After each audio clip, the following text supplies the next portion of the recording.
Razika, welcome back. So this is the fourth session of the ray optics and optical instruments chapter.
We have discussed about mirror equation, which means in the third session we had discussed about mirror equation. The mirror equation is also called as the relationship between U, V and F.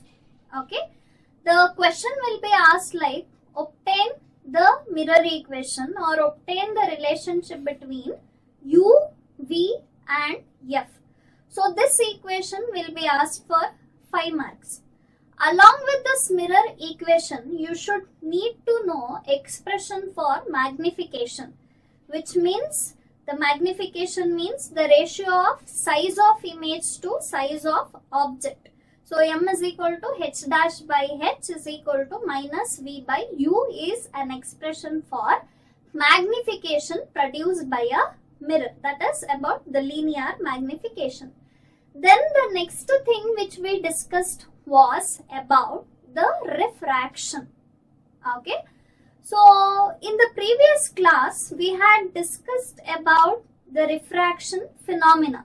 What is this refraction phenomena? The bending of light when it enters from one medium to another medium is called as refraction of light. Fine. And this bending depends upon the type of medium which the light is entering, which means suppose if the light is entering from a rarer medium to denser medium, the light will bend towards the normal, and if the light is entering from denser medium to the rarer medium, the light will bend away from the normal. Okay. The next thing which we discussed was the law of refraction. Actually, there are two laws of refraction we have discussed. The first law says incident ray, normal and refracted ray all lie on a same plane. So that is the first law of refraction. The second law of refraction, which is also called as Snell's law, says that the ratio of the sine of the angle of incidence to the sine of the angle of refraction is equal to a constant. Okay. Now this constant is actually called as the refractive index. Okay. So we need to know about this refractive index. What exactly is the refractive index? Let's discuss about the refractive index of light. Okay, so this refractive index of light has two types. One is absolute refractive index, another one is relative refractive index. Let us discuss about the absolute refractive index first. So for this I'll consider one glass slab. Okay, so I have taken one glass slab here. Here the medium is air. This is glass medium. As you know, out of glass and air is a rarer medium and glass will be called as the denser medium. The reason is, in air light travels faster and in glass light travels slower. Okay. Now this is incident ray of light. Let me draw the normal. This is the normal.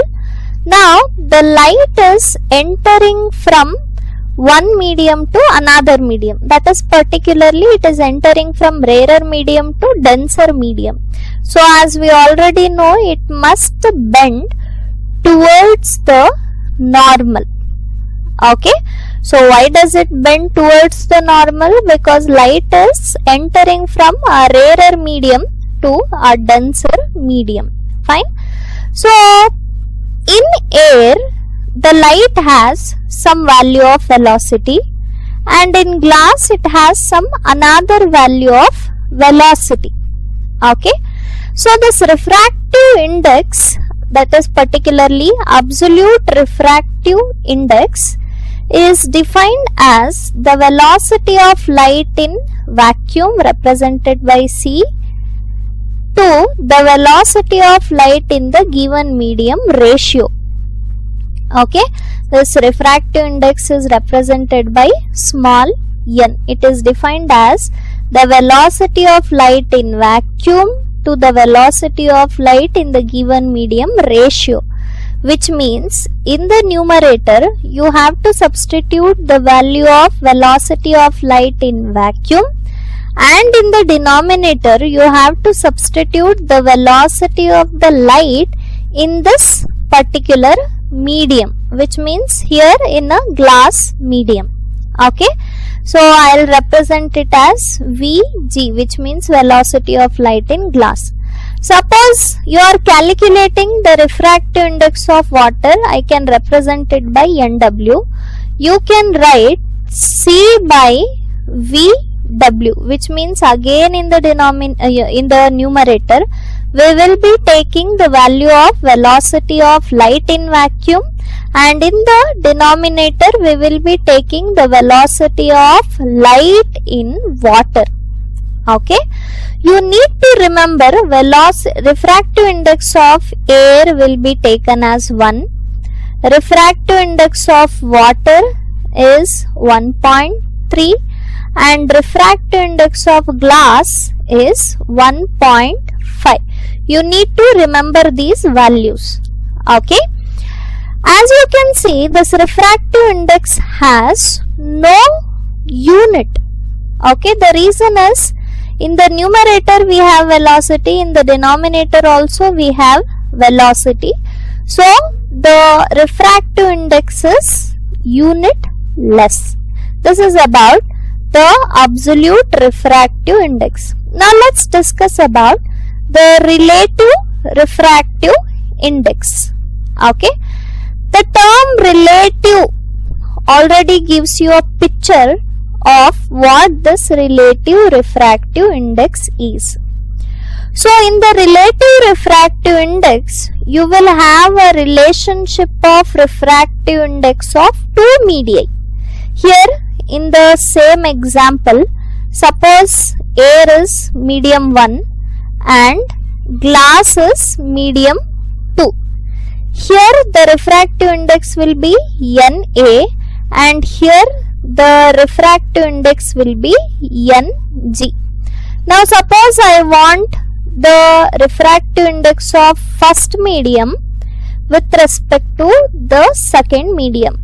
How is it called as? It is called as refractive index of the first medium with respect to the second medium. So it is defined as the ratio of refractive index of first medium to the refractive index of the second medium.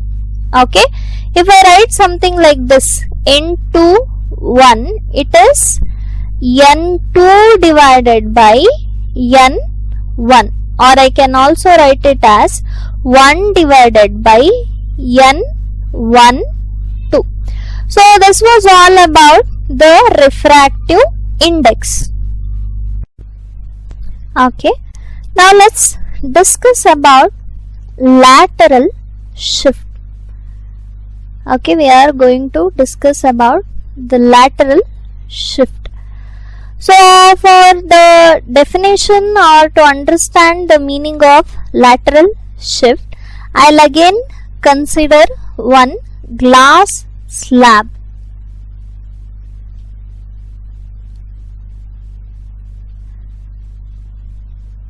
Okay, so I have considered a glass slab here, and at this point the light is incident, which means this is incident ray. This is incident ray. Okay, now let me draw the normal. The perpendicular from the point of incidence is nothing but the normal, as we already know. So as I told you in the beginning, this is glass. This will be obviously air medium, and here also you will have air medium. Okay, in this case the light is traveling from air to glass medium, so the light must bend towards the normal. What is the reason? Because the light has to pass like this, but since at the interface refraction take place, what happens here? The light bends towards the normal. Okay, this here we have angle of incidence, this is angle of refraction. Now again there is change of medium here. Here at the interface, this light is going from glass medium to the air medium. So again we have to draw a normal here. This is the normal. So since the light is traveling from denser to rarer medium, it will bend away from the normal like this. Okay, so this is called as emergent ray. This is the emergent ray. Okay, and this is the incident ray, this is refracted ray, this is emergent ray. Actually, if there was no medium in between, the light would have traveled like this. This was the actual path of light. But since there is a change in medium, light actually deviated, okay, from this path to this path. Okay, so the perpendicular distance, okay, this perpendicular distance is called as lateral shift, which is represented by L. And this perpendicular distance is between incident ray and emergent ray. The perpendicular distance between the incident ray and emergent ray is called as lateral shift. Now let's discuss about the normal shift. So this normal shift is another phenomena which take place because of the refraction. For the explanation of this normal shift, I'll be considering two medii again. One is air medium and another one is water medium. Okay, in the water medium, that is the water is second medium, here I'll place one object. Okay, this may be a coin or something, and from here I'll draw a perpendicular. So at this perpendicular there is one observer, which means the object is placed in one medium and the observer is viewing this object from another medium at normal incidence. Okay, as we know, this object will be emitting rays of light. which are nothing but incident rays of light. Numerous incident rays of light will be emitted from this object. So let me draw the normals for these rays. This is the normal for this ray, and this is another normal for this ray. So as you can see here, the light is traveling from a denser medium to rarer medium, which means from water to air it is traveling. So the light will bend away from the normal like this. Okay. Here also the light will bend away from the normal like this. Now what we need to do, we need to extend these refracted rays backside like this, and this also will get extended like this. And here as you can see, these refracted rays are meeting. Okay, here all the refracted rays will be meeting at certain angles. So this observer will see the object here but not here. Okay, so what is happening here, because of the change in refractive indices of two medii, this object appears to be raised, which means there is some change in the position. That is, you can call as the apparent change in the position. So this phenomena is called as the normal shift, which means the conditions are the object must be in one medium and the observer must be in another medium, and the observer must see the object at normal incidence. So in these cases the object appears to be raised, the change in the apparent position take place. So this phenomena is called as normal shift. Now suppose the refractive index of this medium can be written as the ratio of real depth to the apparent depth. So in place of real depth, what you have to substitute? You have to substitute at the actual height at which the object is placed, and the apparent height or depth means the depth at which the object appears for the observer. Okay, this is one of the formula which we will be using for solving the numericals. Fine. This is about the normal shift.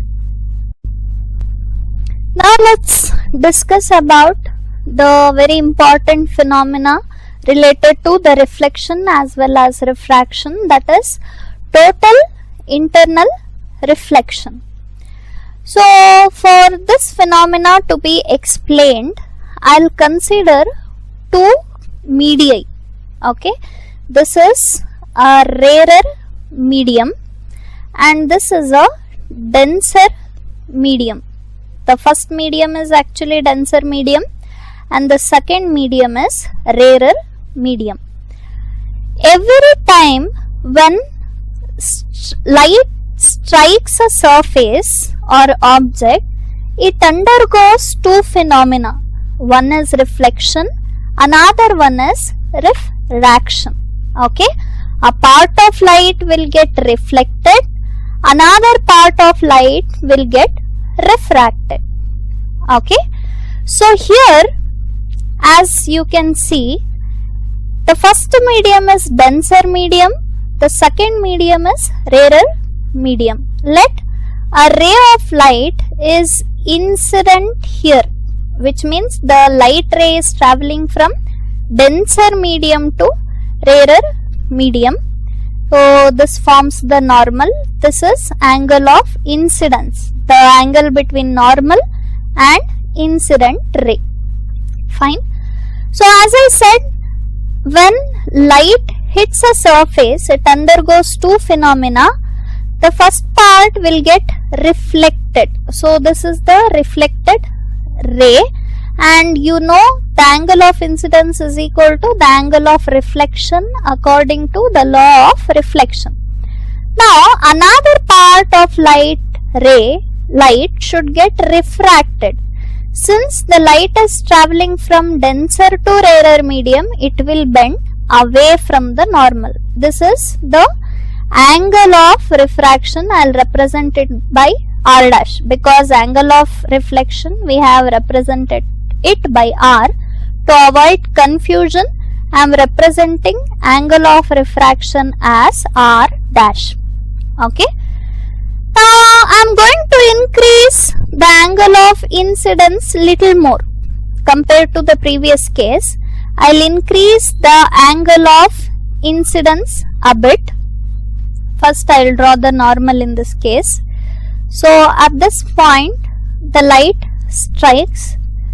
The angle of incidence, as you can see, is increased. So what happens? Obviously, if the angle of incidence is increased, the angle of reflection will also increase. What about the angle of refraction? That will also increase. So this is R dash. Now in the third case, I'll increase the angle of incidence little more, which means what happens? The angle of reflection will also increase. So this is the angle of reflection. As you can see, in the first case we have a minimum amount of angle of incidence. After increasing the angle of incidence, the angle of reflection is increasing as well as the angle of refraction. So what happens when we keep on increasing the angle of incidence? Okay, what happens? The angle of refraction will also keep on increasing, and at a particular angle of incidence, this refracted ray grazes the surface, which means the refracted ray is here, but this ray, how is it? It is touching the surface. Okay, and you can observe the angle of refraction here is exactly 90 degree. Okay, at this particular point we call the angle of incidence as critical angle of incidence represented by IC. So this is called as critical angle of incidence. Either you can represent it by C or IC. How to define this critical angle of incidence? It is the angle of incidence for which the refraction angle will be 90 degree, or the refracted ray grazes the surface. Fine. This IC we can relate to the refractive index of this medium. We can write sin IC as equal to 1 divided by N12. N1 means refractive index of first medium, N2 means refractive index of second medium. Here we have N12, which means refractive index of first medium with respect to the second medium. Okay, so this was about the critical angle. Now in the next case, I'll increase the angle of incidence little more, like this. As you can see, compared to the previous cases, the angle of incidence is more here, which means more than the previous case. Now in this case, the refracted ray is already grazing the surface. Now you can imagine, if we increase the angle of incidence more, this refracted ray will also enter into the same medium, which means that will also be the part of reflected ray, which means we won't be able to observe the refracted ray here if you keep on increasing the angle of incidence. At a particular point, all the incident ray will get reflected into the same medium, which is called as total internal reflection. Okay, so what is this total internal reflection? When a ray travels from denser medium to rarer medium at the angle of incidence greater than critical angle of incidence, the incident ray will get reflected totally into the same medium. That is called as total internal reflection. So they can ask you for 3 marks, define TIR and mention the conditions for total internal reflection, or they can ask you only for write the conditions of total internal reflection for 2 marks. So there are 2 conditions. The first condition is light must pass from denser medium to the rarer medium, and the second condition is angle of incidence must be greater than the critical angle of incidence. So these are the 2 conditions for total internal reflection. Okay. Now we are going to discuss about the applications of total internal reflection. Okay. So there are many applications of total internal reflection. Few are listed here. The first application is the mirage. Okay, the first application is the mirage, and the second one is brilliance of diamond. Third one is total reflection prism, and the fourth one is optical fiber. Okay, so this question can be asked for 2 to 3 marks, asking mention the applications of total internal reflection, or they can also take out one application and ask you to explain for 3 or 2 marks. So the applications are mirage, brilliance of diamond, total reflection prisms and optical fiber. Now let's discuss about all these applications one by one.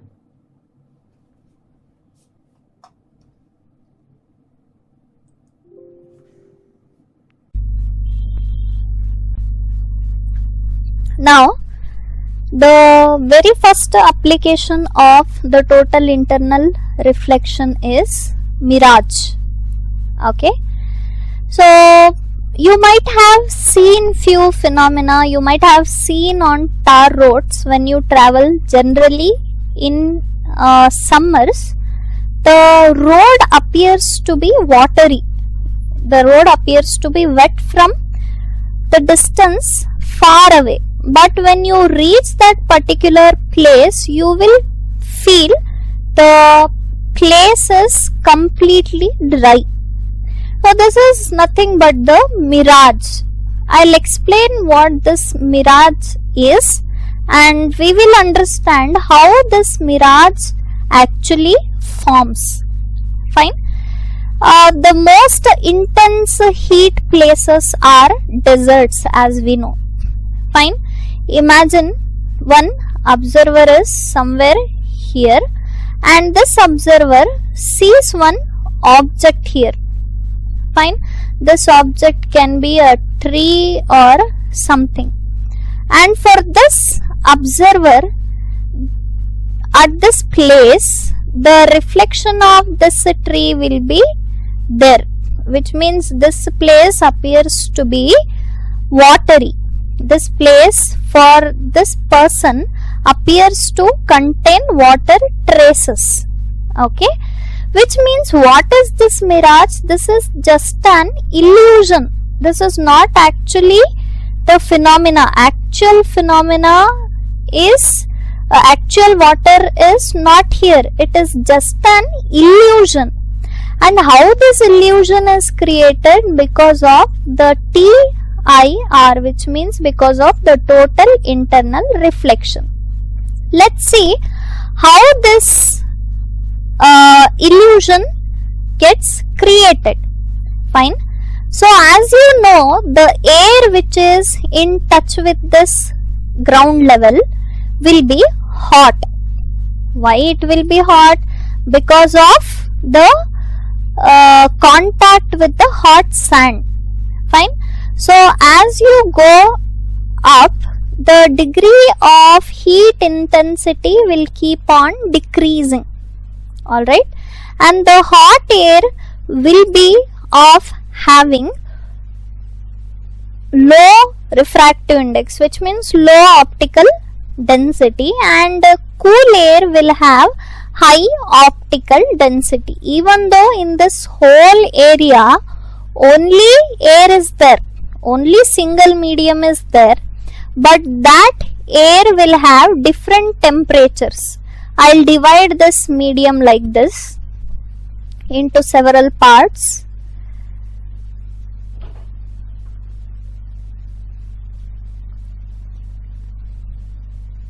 Okay, so what I have done, I have divided the medium into several parts. So this medium will be most dense. Sorry, this medium will be most dense because it is on the top. This is comparatively dense, which means the second medium, second place will be less denser than the first medium. Then third medium will be again lesser dense, fourth medium and fifth medium. So the density keep on decreasing. Okay, this is more denser, this is less denser. If you travel down, the density increases. If you travel up, the optical density increases. Suppose from this point a light ray is incident at this surface. Okay, so this is the normal. Since it is traveling from denser to rarer medium, this is denser medium, this is rarer medium, it will bend away from the normal like this. Again we have to consider a normal here. So here also, compared to the third medium, second medium is denser. So denser to rarer medium, if it is traveling, it will bend away from the normal. It keeps on going, which means the condition of passing the light from denser to rarer medium keep on going. This is one of the condition for total internal reflection, where the light has to be traveled from denser medium to the rarer medium. This process continues. Here also the light will bend away from the normal. Okay, so at a particular angle, at a particular situation, at a particular point, what happens is the angle of incidence becomes more than the angle of critical angle of incidence. So at this point what happens, as we already read, the light incident will get totally internally reflected. Okay, and if you produce this ray of light back, here you can see the inverted image of this tree. Fine. So this is how mirage is formed. So what is this mirage? This is an optical illusion observed particularly in deserts due to the total internal reflection as well as refraction. Now let's discuss about the second application of the total internal reflection. The second application is the brilliance of diamond. You might have seen diamonds which sparkle a lot, which means they shine a lot. Okay, so that is nothing but the brilliance of diamond. So what is the reason for the diamond to shine so much? Okay, as you can see in this diagram, in this picture or in this animation, the diamond is cut many times in different angles. Okay, the main purpose of cutting the diamond so many times at so many different angles is to achieve total internal reflection. Okay, if the diamond is cut in such a way that the light undergo series of total internal reflection, the diamond shines a lot. Fine. And another reason for the diamond to shine so much is the refractive index of the diamond is very high. So these are the reason for the brilliance of diamond. The very important reason is the total internal reflection take place when light enters into the diamond. Now going on to the next application. The next application is the total reflection prism. Okay. In optics, there may be certain experiments which need the bending of light in a particular angle. So what are these total reflection prism? These prism involve the phenomena of total internal reflection and bend the light according to the requirement. Okay. As you can see in the first figure, the angle of refractions you can observe, the light is bending. As a result, you can get parallel beams of light or parallel rays of light. In the second case, the angle of prism is changed. As a result, the angle of reflection is also changed. So these total reflection prisms offer you to bend the light in the angles whichever you want, or according to our requirement, according to the requirement of the experiments, we can bend the light using total reflection prism. And what is the principle involved in total reflection prism? The main principle is total internal reflection of light. Now, let's discuss about the fourth application of the total internal reflection. As you can see, the fourth application is the optical fiber. If you look at the diagram, you can see thin strands. These are nothing but the optical fibers. Okay. Let's get into the optical fibers, or let's get to know about the optical fibers more. As you can look at the diagram, this is the diagram of optical fiber. Okay. Which means the outer surface of the optical fiber is called as cladding, and it should have lower refractive index.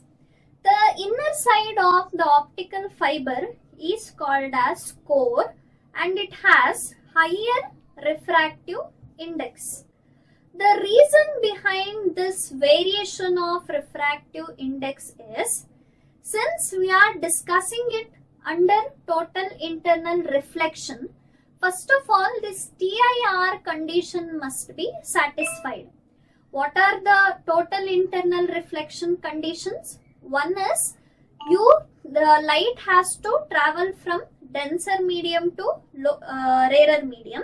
And another criteria to achieve total internal reflection is the angle of incidence must be greater than the angle of the angle of incidence must be greater than the angle of critical angle of incidence. Okay. So the next animation, you can see light entering from one end of the optical fiber. Since the inner surface has higher refractive index and the outer surface has low refractive index, the light undergoes a series of total internal reflection. No leakage of light signals take place here in optical fibers. The light which is incident at one end without the loss of energy will exit from the another end after a series of total internal reflection. So the question can be asked, what are optical fibers, and explain for 2 or 3 marks. The another question which they can ask is, they can ask you to mention the applications of optical fibers. They can ask this question for 2 or 3 marks. Okay. The first application of optical fibers is they are used for transmitting and receiving electrical signals. The optical fibers are used for transmission of electrical signals, transmission as well as receiving. The next application is they are used for transmission of optical fibers, optical signals, which means light energy propagation. Fine. The next application is they are used for decorative purposes. You all might have seen some flowers at the end, the tip shows the current, which is actually optical fiber. Okay, the next application is they are used in telecommunication for again transmission of video signals to long distances. Fine. Then the next application is they are used to transmit images of objects, and they are also used in medical fields to examine the internal organs of a body. Okay, that is the term is called as endoscopy. Okay, the applications are optical fibers are used for receiving and sending electrical signals. Then for the transmission of optical signals, they are also used for decorative purposes. They are used in medical fields to examine the internal organs of a body. Then they are also used for transmission of video signals. Okay, so these are all the applications of optical fibers. So this was all for today. Now let's revise what we have learnt in the today's session. We have learnt about refractive index. So we have 2 types of refractive indices. One is relative refractive index. Another one is absolute refractive index. So this absolute refractive index is defined as the ratio of velocity of light in vacuum to the velocity of light in the given medium. The representation for refractive index is small n. Then the relative refractive index is defined as the refractive index of one medium with respect to another medium. So in this you need to remember a few values of refractive indices. The refractive index of air is 1, refractive index of glass is 1.5, and the refractive index of water is 1.3. Okay. The next thing which we discussed was total internal reflection. So what is this total internal reflection? When a ray of light travels from denser medium to the rarer medium at certain angle of incidence, that is the angle of incidence must be greater than the critical angle, then the light which is incident undergoes total internal reflection, which means that light which is incident completely get reflected into the same medium. So we have 2 conditions for the TIR to take place. One condition is light must pass from denser to rarer medium. Another condition is angle of incidence must be greater than the angle of critical angle of incidence. Next thing which we had discussed was applications of total internal reflection. We have discussed about the 4 applications of total internal reflection. One is mirage, which is nothing but optical illusion created in deserts due to total internal reflection, where a person sees there is a traceability of water, or the person sees the reflection of object whatever is there. Okay, then we have discussed about the brilliance of diamond, then total reflection prisms. Then we have discussed about the optical fibers. Alright, so once again under optical fibers 1, 2 or 3 marks questions can be asked. So optical fibers are nothing but thin strands where the outer surface is called as cladding and the inner surface is called as core. The outer surface should be made of a material of lower refractive index and the inner material should be made of higher refractive index material. Okay, and we have discussed few applications of optical fibers which can also be asked for 3 marks. Thank you so much for watching. Keep studying and all the best.